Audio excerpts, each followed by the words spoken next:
The lesson. Oh, yeah. In 2011, you got invited by the UN to do a speech on racism in sports. Now, one thing I've always wondered is, you look at AFL, and you have, you have a number of Aboriginal, Indigenous players.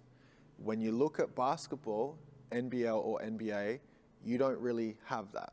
You've got Paddy Mills, and maybe there are some others that I'm forgetting about. Maybe there's Nathan Jawai is another one that's done very well. Okay, so, but you can sort of see how the avenue for AFL is maybe more prominent than it is for, say, NBL. Obviously, NBA is overseas, so we won't really look at that. But do you think that the reason behind that is because of racism in sport, or is it because of lack of exposure of that sport in Indigenous communities, or am I way off here?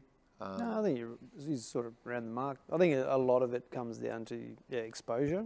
So having people like Paddy, great role models to be able to do that.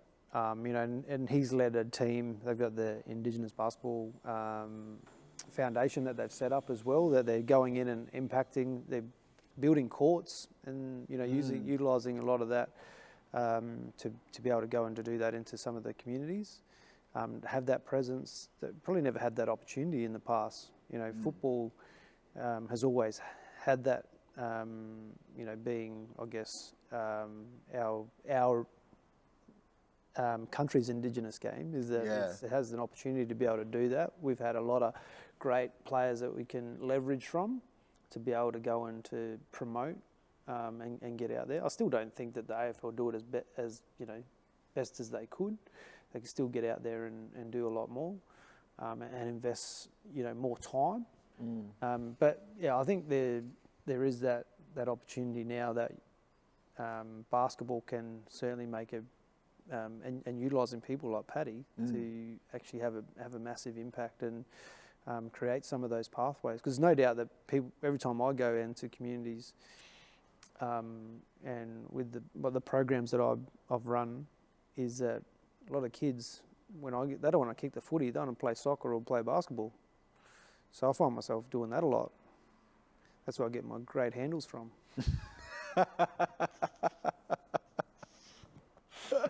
Oh, wow. And then so, in relation to the speech that you gave, to the UN,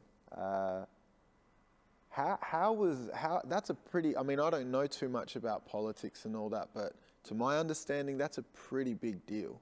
Yeah. How did it feel to be asked to do that, and then how did it feel to actually execute the speech?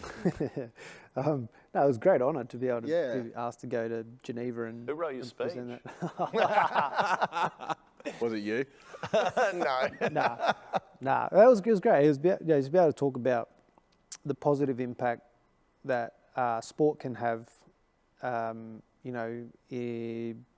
to combat racism and utilise, have that, I guess that footprint that we have to be able to address a lot of these issues. It's obviously something that's still a work in progress. Yeah. But it's, I think the AFL have done a great job in leading the way in terms of the way that they by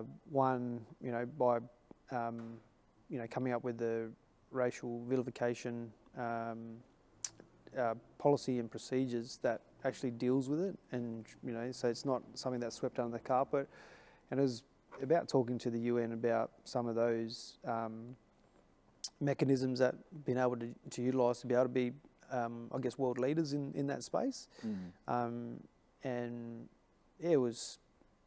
It was a bit of a whirlwind trip for me. Get over there, and I think it was like minus bloody 20 degrees or something. And the only time I was sweating and feeling warm was sitting in there delivering that speech.